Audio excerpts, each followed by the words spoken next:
Okay. I would definitely cut the audio. All right, y'all should be live. Hey, we're live. We're live. Welcome to Live at 11 with your host, April Merritt. You may have seen her on several different podcasts across the country. You may have seen her on her own live show.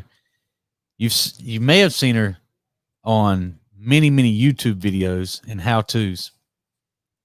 What's that look for? Really? Yeah. Okay. My name is Billy W. Merritt. Every day at 11, I bring you Live at 11. On Monday, we do a money show. On Tuesday, we do a sales show. And on Wednesday, we do a winning together show. Thursday's a dealer show. And Friday's a have fun show. So they're all fun to me. April is in here today for her second live show. Now, last week, we talked about getting out of your comfort zone. And you admittedly said that live shows and videos is not really your comfort zone. Right. But you said it was important, and that's why you were doing it. Yes. Why is it important to get out of your comfort zone? Sorry. Keep it close. Keep it about. You grow when you're out of your comfort zone. You grow out of your comfort zone. So growth, and we talked about growth being important. And as you know, I'm a growth aspirant. That's one of my goals in life is just to grow and to help other people grow. Right. And it's hard to grow. Is it even possible to grow in your comfort zone? No, not possible. Okay. So we had a great show last week. Today, I've heard a lot of people since we started the show talk about me being an optimist and looking on the bright side of things. But I wanted to bring out and talk about something negative and see if it is indeed negative and see if it's important to actually, I won't say focus, but to consider negative things. So losing. I want to talk about losing. Now, there's a bunch of different definitions to losing. I'm going to read you a couple definitions from Merriam-Webster. Lose is a verb. It's an action verb. To bring destruction. That's one definition. There's a lot of definitions about lose, but to bring destruction. So I don't think that's a good lose, to bring destruction. That's right there, Merriam-Webster. Also, to miss from one's possession or from a customary or supposed place. Now, I lose like that very often. Yes. Keys. Yes. Shoes. Yes. Jackets. I mean, I'll lose money. I'll lose money. Yes. Yes. You're talking about tell them what you mean by lose money, because I do a money show on Monday, so they don't need to be taking advice from somebody who loses money. So explain what you mean by lose money. Well, you have a bag that you take with you everywhere. Have you ever left that somewhere? You mean my money bag? Yeah. I did. I have left it behind. Right. I need some help from my producer. That's not the same thing as losing. Yes, pretty much. If I hadn't gotten it back, you would have lost it all. Are you talking about the time when I left the money bag in the hotel safe and didn't tell me it was there? And then checked out. Right. Came back home. Yes. But we got it back. We did not. I did. I have it back. I have it back. So, that type of lose, meaning you don't keep up with something. Misplace. That's an excellent. Okay. So misplace. I'm going to write that down. Misplace. And guys, if you will, in the comments, tell us something that you've lost, or if your experience with losing. And there's a bunch of different definitions. So maybe give me your definition. I'm reading the definition of Merriam-Webster out of the dictionary. To lose, because we're talking about losing today. And we're going to talk about what we've lost, how we've lost, and how it affected us. Okay. Definition number 3 of lose: to suffer deprivation of, part with, especially in an unforeseen accidental manner. To suffer deprivation, part with, especially in an unforeseen accidental manner. Okay. So, like he lost his leg in an auto accident. Okay. Now that's a more serious form of losing for sure. Right.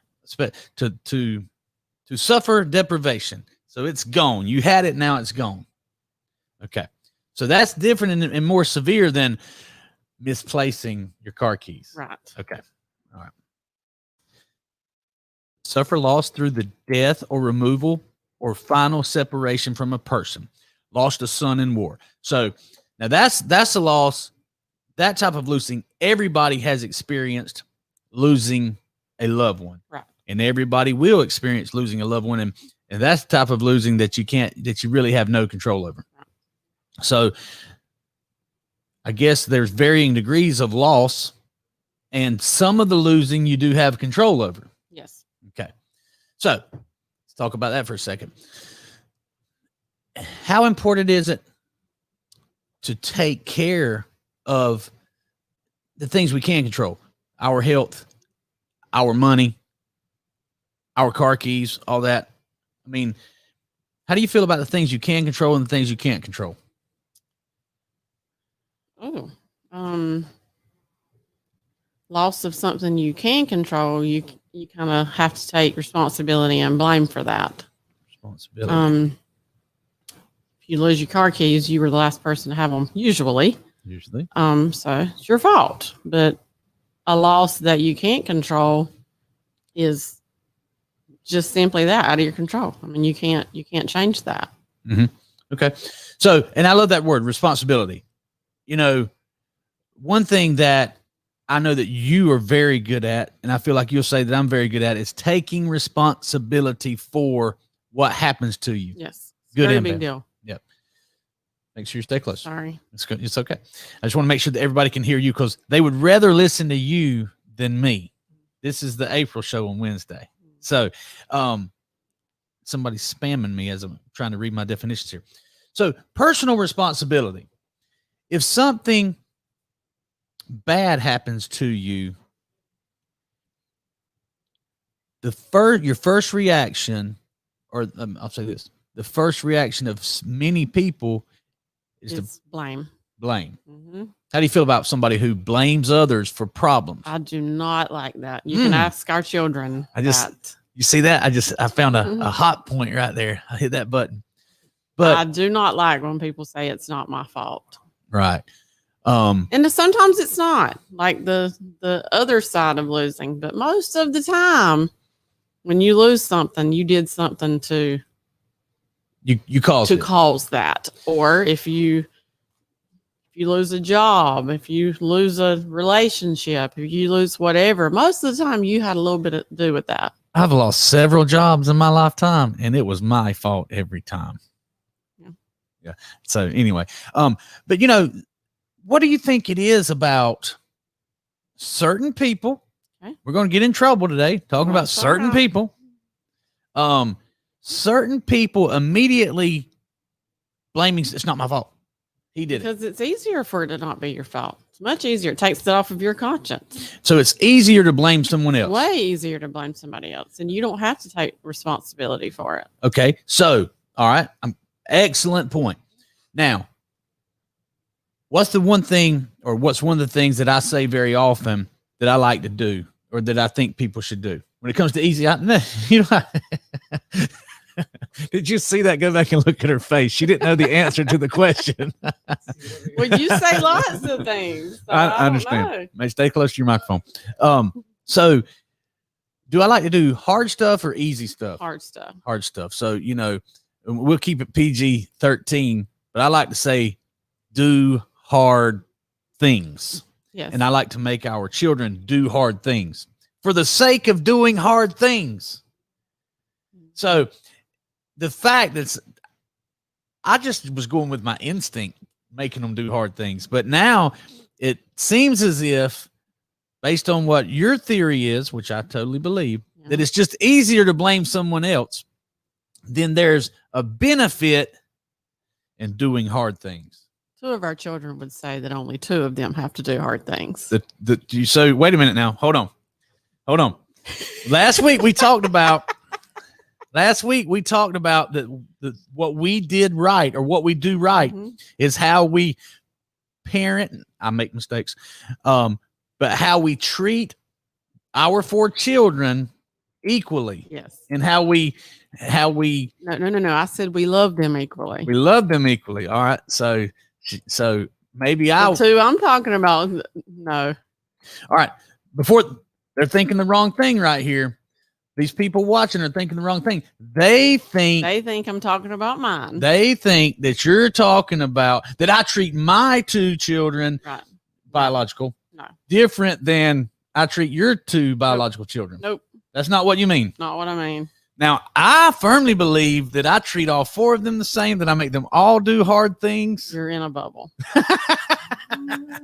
Okay. All right. So explain to our viewers what you mean. Why two of our children would say that I make them do hard things. Cooper and Case would definitely agree with me that you're harder on the two of them than the other two. So by far the two oldest. The two oldest. Cooper being your biological son, right. Case being my biological son, and that I make them do hard things. Much, yes. But I don't make the other two. Right. I disagree. That's not true. What do you think it is? I mean, what? I have no idea. It's always been like that from the very beginning. You are way tougher on them than anybody else. Really? Yes. Do you think it's because they're older? I guess, but maybe I think you want them to not that you don't want Trevor to. So this is getting a little we're finding out some things today.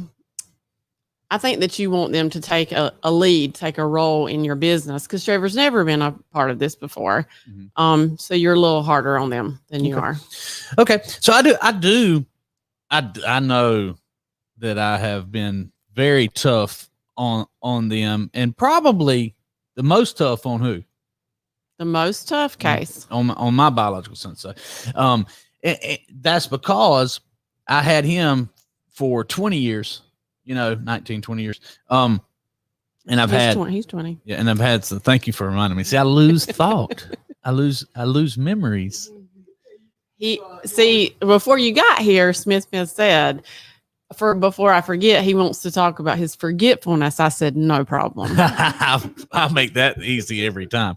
Okay. But I had Case for 20 years. So, I was able to get in his ear from a very young age and make sure that I was trying to make him do hard things. Okay. And I think there's benefit in that. Cooper, I got when he was 12, right? Yes. Okay. So, but he was older and Trevor was the baby. Yeah. My baby. So, yep. He was and then Chloe was the baby and she's a girl. So, which doesn't matter. It doesn't matter, but there's a tendency, right or wrong. I'll agree with that. I will agree that it shouldn't matter. But there's a tendency to be softer on girls. Yeah. Most dads are softer on girls. I do try to be a little tough on her. Right. Okay. Moving along. But now I'll tell you, I got a theory as to why was tougher on Cooper and Case. Because as over the last 10 years, I've softened up. I'm on my growth. I'm on my journey. So some of the being tough on them was probably too much. It was way too much. Way too much. Okay. Whew. All right. And having learned from that, which is the point of this conversation about losing, having learned from that, I do it better with the younger two. Maybe. Yeah. Maybe so. Okay. We're going to have to bring a therapist on to see if we can really get to the bottom of that. Okay, so back to the definition about losing. Mm-hmm. Misplacing and then totally losing something like losing a loved one. That's a permanent loss you never get back. Right. You can get new keys, you can make new money. But when you lose somebody, you can't get that back. So therefore, I think it's very important to learn from the small losses and try to get it right. Moving my glove. My producer. I got you. So my producer's making sure the set's just right. By the way, the set in Douglas at our new office is going to be lit. It's going to be super nice. I think green screens, touch screen. I mean, it's going to be pretty awesome. I have a professional designer doing the whole thing.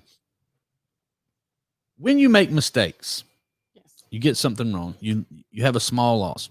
I think it's very important to learn from that, to identify what you did wrong, take responsibility for it, and adjust. Hopefully, don't repeat that. Right. You know, repeating the same mistake over and over. That's just dumb. Wouldn't you say? Yeah. Okay. All right. So, we can get our keys back. We can find our money. Hopefully, we can't get the loss of a loved one back. So, where does just being good to people and being aware? We talked about empathy on one of the shows, but being aware of, hey, this person's probably not even definitely. This person's not going to be in my life forever. At some point, you're going to lose. Everybody's turning. See, positive Billy's turning dark right here. We're going to lose everybody eventually. So, what does that mean about how you need to treat every person? Oh, you honestly need to treat them like it's the last day that you're going to have them, but we don't always do that. No, we definitely don't always do that. But hopefully, we can be aware of it.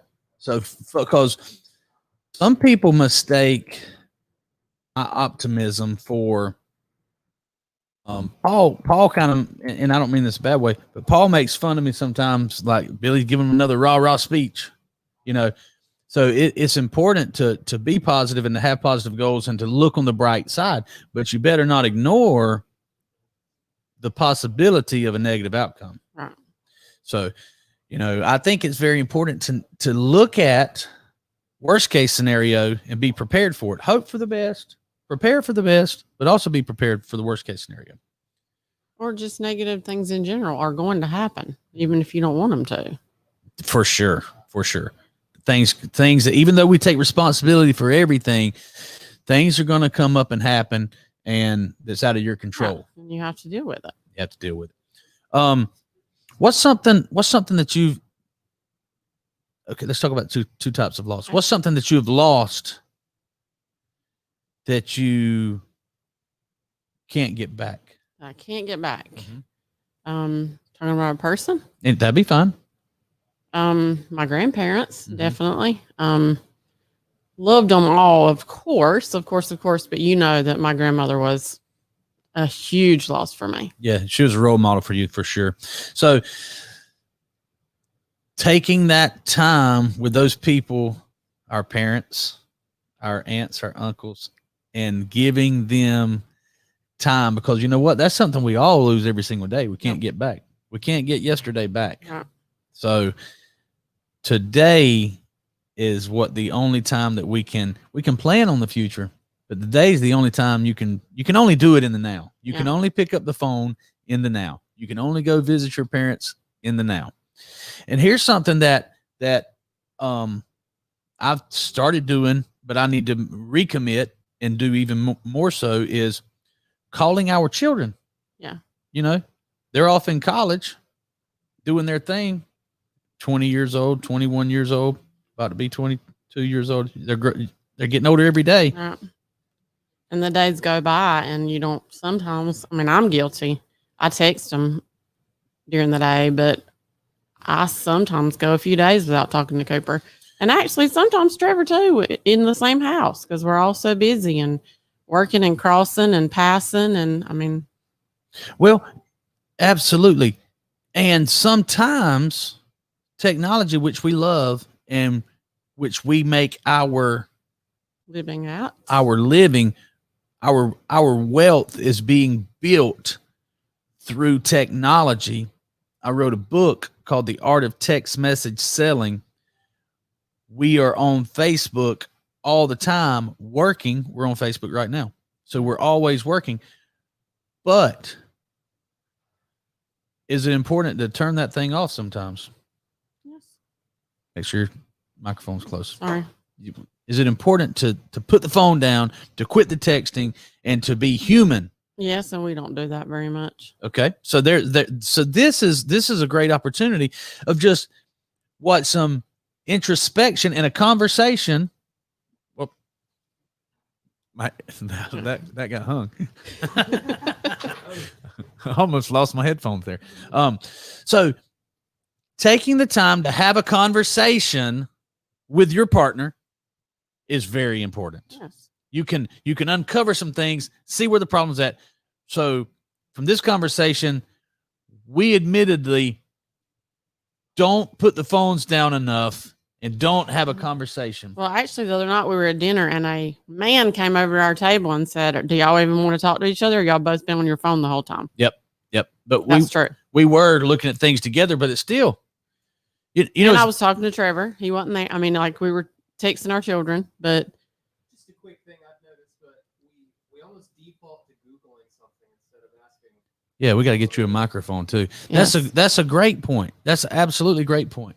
Smith back there says we default to Googling something immediately, thinking that whoever you're with talking to may not know that or may know the answer. We don't even ask. Hey, if you're just tuning in, this show is about losing, but we're going to talk about some things here in just a minute that you're not going to want to miss. Okay, we're going to talk about some nasty things. We're going to talk about divorce. We're going to talk about God. We're going to talk about politics. Okay, well, one of those is not nasty, but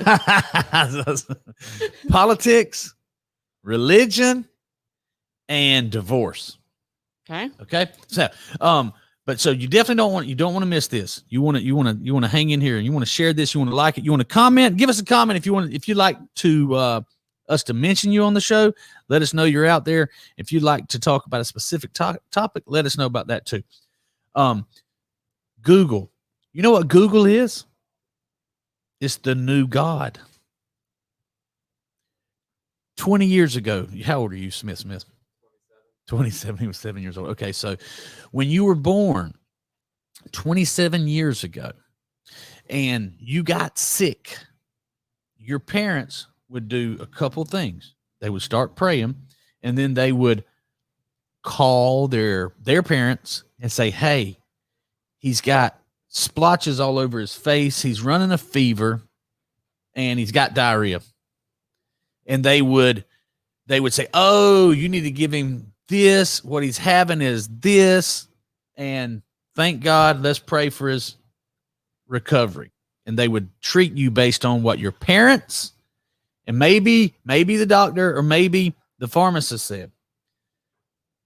What's the first thing we do when someone starts having symptoms of anything? Google the symptoms. You Google the symptoms. So we go to Google for all of our answers. And did you know that Google gets smarter the more we use it? Yeah. The more we use it, the more information it has, the smarter it gets. So Google, those search engines, is without a doubt artificial intelligence. It's not making its own decisions yet. But did you know there are scientists, there are technology people who are working on putting those computers in our brain to make us thousands of times smarter? It's kind of scary. Not excited about that. You're not excited, but guess what? We're already cyborgs. What do I mean by that? That we are never without our phone. You're never without your phone. You're 1,000 times smarter with your phone in your hand as you are when your phone's not in your hand. Right. It's just going to be one step further when they plug it into your brain. It's going to be pretty crazy. Okay, so moving on to the next topic.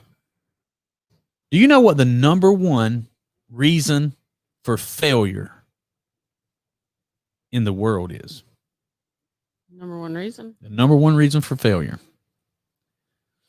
being married to the wrong person. Really? Yep, absolutely. Just think about it. We've both been married to the wrong people before. Right. So this is the part that is going to be taboo that I think we both agree on, that we might catch some heat, and we need some criticism. If you think what we're saying is wrong, please tell us in the comment, "Hey, that's stupid, that's wrong. You guys are wrong." We see how April can take the criticism. I can take it. Probably not very well. Okay. you know, there's our parents, our grandparents, our religion, very taboo to get divorced. Yes. They will tell you to stick with them regardless. You do not need to get a divorce. That's pretty crazy. Yeah. If you're married to the wrong person, the first thing you need to do is get a divorce. If you're married to the wrong person, the first thing you need to do is get a divorce. Right. And we're not giving advice about that, though. I mean, it's your choice. I'm kind of giving you advice right now. Okay. You're playing it safe. You're playing it safe. That's cool.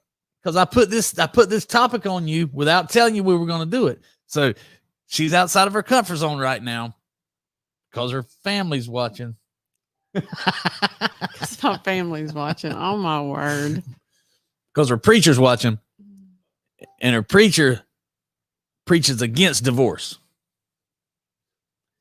I'm telling you, my advice, if you're married to the wrong person, you need to get divorced, because the number one reason for failure is being married to the wrong person. Listen, the fact that I'm married to the right person is why I can do all the things that I can do and be so successful. That's important. I'm a better person because of you. I'm a better parent because of you. What you looking at, Smith? Someone just commented from your account just made me go. Oh, what they say? 100%. 100%. Okay, Okay. good. If you can see comments, and we're going to get Smith microphone. We're going to have some more monitors. We're going to make this a much nicer set when we move back to Douglas. Hopefully in 2 weeks we'll be in our new location. But Smith and Jamie Lopez and Brady, they do a lot of things behind the scenes, and we're going to actually have them mic'd up because they can add a lot to it. When you see a comment, stop us. Let us know what it is. Okay. So we do have some people agreeing with us 100% that being married to the wrong person is the number one reason for failure. Now, I didn't make that up. I actually read that in a book, Think and Grow Rich, that was written in the 1930s by a very successful man before cell phones. So I know he would agree today. But Napoleon Hill said the number one reason for failure is being married to the wrong person. I mean, I agree with that. Okay. Which is why I try to tell our children all the time they shouldn't get married until later. And it's not that I want them to be unhappy. I think that in our cases, we made a decision very, very young. And sometimes that works. Sometimes it does. Sometimes it doesn't. I know some wonderful people that got married right out of high school that are still married today. My parents did. Your parents, I have some, I'm not going to say their names, but I know a lot of friends who got married right out of high school. They have wonderful families. They have a wonderful relationship.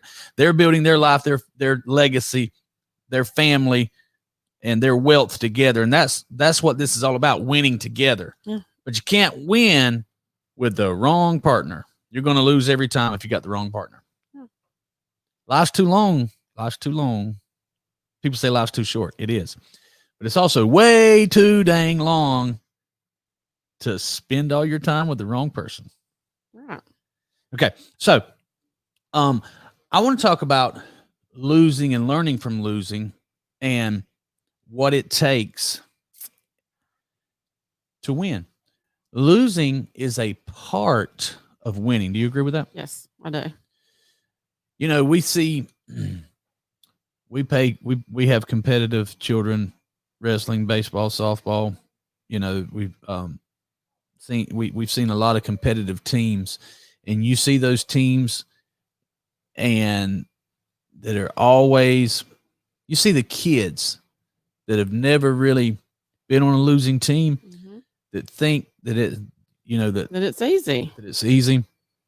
And I mean, while we're talking about sports, you know, there'll be 10 different state champions for the same state. So it's really kind of a false flag. You know, are you really as good as you think you are? So, and I'm not saying we shouldn't reward our children. I don't want to get into the participation trophies. I'm just saying that if you're teaching your kids that they're not going to lose, you're really not helping them very much.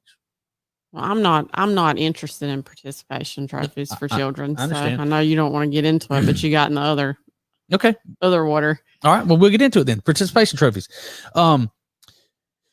Why do you say you're not into participation trophies? Because if you reward somebody that failed, how did they ever appreciate when they win? Okay. Yeah. Or they always think they win when they really didn't. Well, how many state champions, are real state championships? Why aren't you giving people in World Series? You give them a World Series ring when they win a tournament in Hazelhurst, Georgia, or Douglas, Georgia. That's a participation trophy. Well, I guess so. and I understand your point, and I 90% agree with your point about participation trophies. Giving them a ribbon for losing's kind of crazy, but we are building some little turds when we make them think that they've won a World Series. Right. No, you haven't. Right. You haven't played against anybody who's not from, your area. Well, I mean, we really made a joke about this summer. I guess that's kind of what you're talking about. Trevor's travel team, they were world champions or something like that. Didn't play one team from China. No, you were not. No, you weren't. And we were national champions. I'm sorry, national. And the parents, some of us are like, hey, we won the natty. No, you really didn't. You won a weekend. Right. And not taking anything away from what they did, but no, you didn't. You won 5 ball games, which is great, but no, you're not. Yep. And competing for the sake of winning.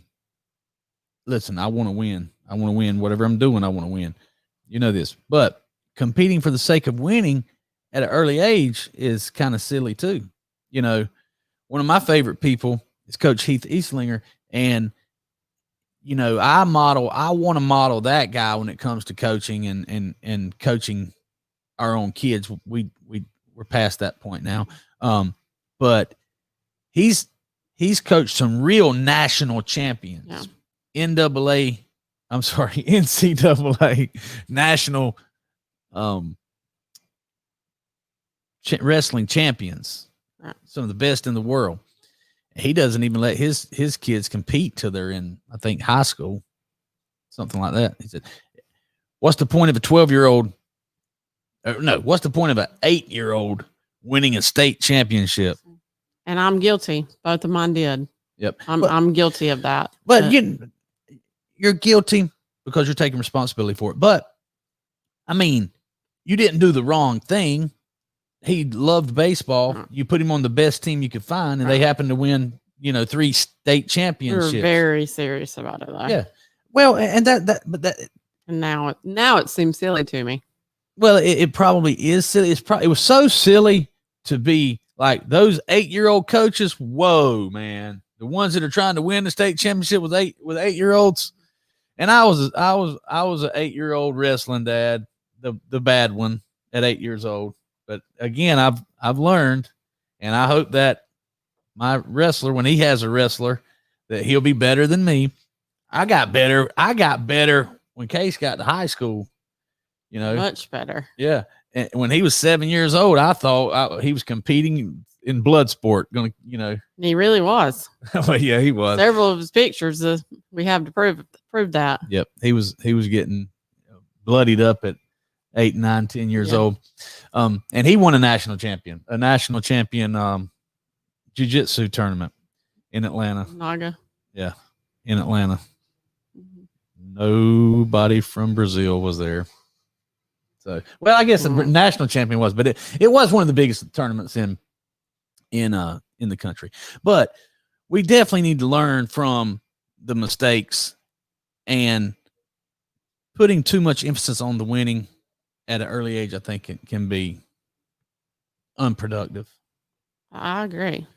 I feel like I almost made Cooper not like baseball because we did it so much. You didn't almost do it. He hated baseball. Yeah, at the end he did. Yeah. I mean, I'm not saying you did that, but like making him play at 8 years old for the same type of competitive level and stuff, and good enough, super enough to play in college. He played his last high school game. Never seen him quite as happy. He was done with baseball, and he hung up his cleats. Hey, by the way, Hank Youngblood is out in Texas. in the middle of the hurricane that's coming, and I think Joey Solomon is headed to Lake Charles. I'm like, I'm not sure that's a good idea, but they're grown. It's about to come a storm over there. Is it? A big one. Category 2, 3. It's going to hit Lake Charles. Going to be under 13 foot of water. They're going to have to leave, so I'm not sure why they're going. Back to the losing and winning. Let's talk about business. I like to talk about business. We've won and we've lost. When we had our own dealership, I went all in because I'm an all-in kind of person. I went all in on one company that was going to help us make a ton of money, and I got away from what made us the money, and that ended up being a big loss. Yes. We had millions of dollars on paper, accounts receivable, good cash flow, which we talk about on Mondays. We had super cash flow, but I saw a shiny object over here. Hey, this company right here, you can make a whole lot more money financing the cars for this company. And we got away from what brought us to the dance. I definitely learned from that. And then that turned into a big loss. Yes. From millionaire on paper to, okay, April, I need you to go back to work. Yeah. And that's what we did. But we lost it, and then we learned from it. What did you learn from it? Not ready for that question? Well, I mean, probably stick to what you know. Yeah. And that's the don't try to I think we tried to, for the lack of better words, get rich quick. Yeah. And instead of doing what we knew to do or what you knew to do, I was just there to help. But doing what we knew would get us to the end, you decided that you wanted to fast forward that. Yep. Excellent point. So get rich quick. I'd rather get rich for sure. Right? Yeah. If it comes fast, it's good. So, and I don't want to say necessarily stick to what you know, because there may be something out there that some people need to do that's different from what they know, and they got to get outside their comfort zone. Well, we should have stuck to the business model. Is what I mean. Yes. We should have stuck to the business model. In business, stick to what works until that's maxed out. Until it's not working anymore. Until it's not working anymore. Yes, or until it's maxed out. And that the model that we had was working and it continued to working now. But instead of keeping that going and maxing that out and then trying something else. Trying something different, starting a second flow, cash flow that's similar to what we were doing. So in other words, if you're in business, say you're in the roofing business and you're really good at chasing storms and you're on your way to Louisiana because there's about to be a lot of new roofs being put on over there. Okay. Shingle roofs in Louisiana. And that you made all your money doing that. The hurricanes come and you better go to Louisiana. Don't run to Pennsylvania and start putting up metal roofs. Right. You know, you can do the metal roofs, but let's make sure you keep your first flow working first until it's on, until you can actually train somebody to do it 90% as well as you. And then you go do your metal roofs. So that's what I learned is don't turn off the one cash flow because you're counting on this other one to come. And then we got right back into retail car business, right back into events and back into what was working. So that's what I learned is now this is something that I do think that I get right. And you tell me if you agree or disagree. It's very important to go from failure to failure with high enthusiasm. Yes. And do you think that's something that people can learn to do? Do you have advice for people? Because let me tell you something. A lot of people can't take failure. No, I would say most people can't do that. I don't handle that as well as you do. And that's why we work. You know, that's why we work. That's why we're winning together is I'm able to do that and I can bear that responsibility. It's hard. and it gives you lots of gray hair. But you can do it. So do you think you think you can get better, that you've gotten better? Do you think you can get better if you really hate losing and you're scared and you stay in your comfort zone? Do you think you can get better? No, I think you can be okay. I think you can survive. I think you can do all those things, but no, I don't think you're going to grow and get better if you without failing. I mean, Okay. I think that's what we talked about empathy, or you and Jeremy talked about empathy yesterday. I think failing and going through hard times makes you be able to be empathetic to other people. It's part of the journey. It's not a fun part of the journey, but it's part of it. I mean, we talk about all the time that neither one of us grew up with a lot. We had love. We're never hungry. I don't mean anything like that, and no disrespect to our lives growing up, but I don't think that we could be the people that we are now, that if that were not how we grew up. Yeah, I think you definitely, back to the, you got to do hard things. But just I make sure I ask the right question. Do you think you can get better at failing? Yeah. Yes. Yeah. Yes. I So think the more you go through hard stuff or hard things, as you say, the more you know that you can make it through it. it's okay. That's the point I wasn't trying to load the question. I just wanted to get your true opinion. April says, the more you go through hard things, the more you realize you can do it. You can do it. So that's a reason to do it. Yes. There's a reason to try. I mean, everybody has different risk tolerance, and everybody's looking for a different type of reward. Yes. But if you're looking for the big reward, perish the thought that you're going to get it with zero risk. Yes.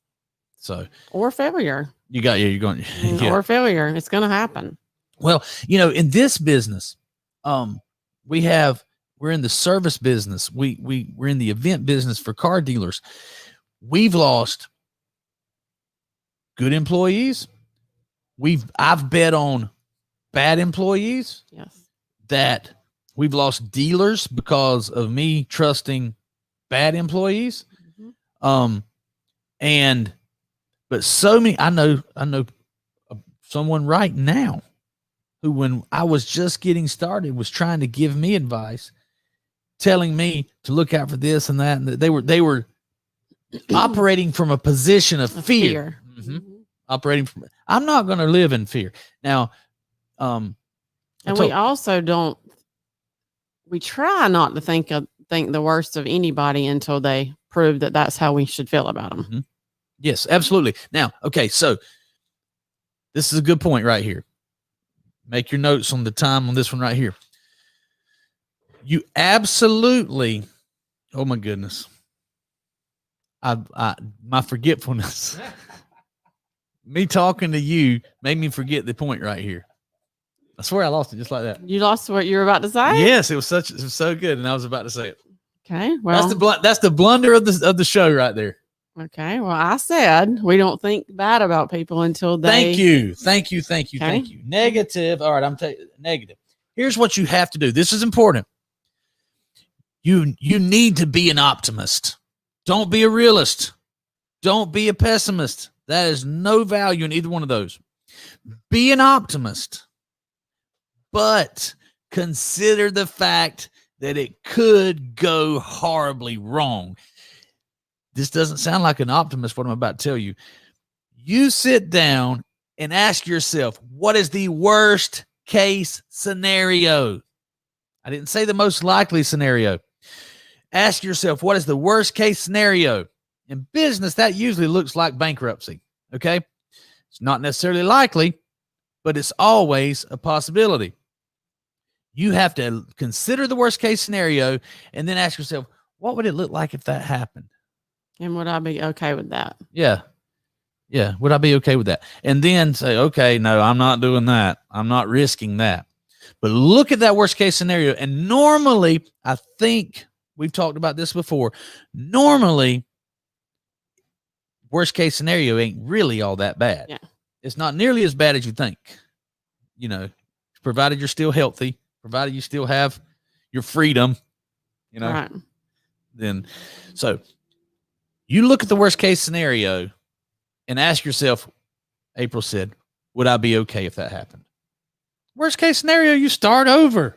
I mean, we talked about, I think Brady pointed out that 83% of Americans live paycheck to paycheck. Paycheck to paycheck. Worst case scenario, you start over like 83% of the population. Right. You know, that ain't too bad. I know a bunch of. Well, unfortunately, part of that 83% may lose their job this week, and they don't have any. I mean, there's no security in that anyway. That's exactly right. That's exactly right. So, to all you optimists out there, yes, the glass is half full, but you better consider what if things go wrong, and then you can make adjustments and hedge yourself against the worst case scenario. Right. Worst case scenario, like people were telling me, you don't need to hire that many people. Blah, blah. Look, worst case scenario, we lock the doors, and it's we go home. It's been a good ride. So we're gonna keep pushing, keep growing, keep investing back into the business, and the longer you do that, the more security you have. Because 2.5 years ago, there was a lot of uncertainty with where our business was going. Right. I had some certainty, you had less, but I had some fear. You may have had more. Oh, I'm sure I had more than you. Okay. Because my risk tolerance is much lower than yours. Yep. I didn't have anything to lose though. True. But there was, with each month, there came a little more certainty. And once you're certain, then you become even more effective. And then once you have a storehouse of certainty and a track record of success, then you got, like we talked about the power of compounding interest yesterday. Now you've got success on top of success and excitement. And we talk about that a lot with, you do more than I do, but our family conversations are a lot about this business and money and whatever. And it's kind of a joke at our house that I won't say an amount because then we would upset most people, but we joke about the amount we were making at the beginning and how excited and overwhelmed and it was the best thing ever. And now that's kind of, kind of funny. I mean, and it's not, I mean that in an all positive way. I mean, we kind of thought this is where we were and this is how it's going to be. And it's 10 times better than that now. Yes. And we talked about on a previous show about having mentors and reading books. For ever since you met me, I've been studying people and reading books, and that stuff's been making an impact on my life and my decision making. And Bob Proctor told me 8 years ago that you think of a number and you write it down on paper. Don't worry about what the plan is. You put that number on paper and say, I'm going to have this. And he uses a lot of positive affirmations as well. And he told me that you can turn your yearly income into your monthly income. Right. And that sounded like a fairy tale at the time. But what you're saying is, we've done that. Yeah. Through hard work and through taking chances and through doing all these things and through working together and through having the right partner and having a plan and investing in people and just work like hell. Right. So we've done that. And you mentioned something else that I think is very important. And I think we can probably end on this. It's very important. Pay attention. I'm not going to forget this time. Write it down. We need to put this on a reel somewhere. You need to be having family meetings about money. It is so sad to me when I see family members that don't know their family's financial situation. I need to tell a story too. Say it. I told Billy earlier this week, Trevor turned 18 in July. We haven't ever had anything like in his name or whatever, but He needed a checking account that I wasn't in, I wasn't a part of. I didn't tell him. So far, it's been in my name, and I'd say, you got this amount of money, be careful, or whatever. Well, I wanted him to be able to look at his account, manage his money, and me have nothing to do with it. So we went into a local bank, opened an account, and they asked him what his goals were. And he said, manage and invest. And the lady said, invest. She was in her 30s, I guess. And she said, invest, you're 18. And I said, and he said, I bought my first stock the day I turned 18. And she said, what? How do you even do that? I don't even understand. This lady works at a bank and is telling people what to do with money. She's asking them questions about her money, and she has no idea, and made him feel like an alien that he invested some money. I just thought it was the strangest story ever. I mean, I was just sitting there looking at her, and I mean, not trying to be mean, I just couldn't believe it. It's not mean. Most people are ignorant, and I don't mean that in a very derogatory way, but most people are ignorant. Ignorant, if you look it up, means you don't know something. Right. They're ignorant about money. So,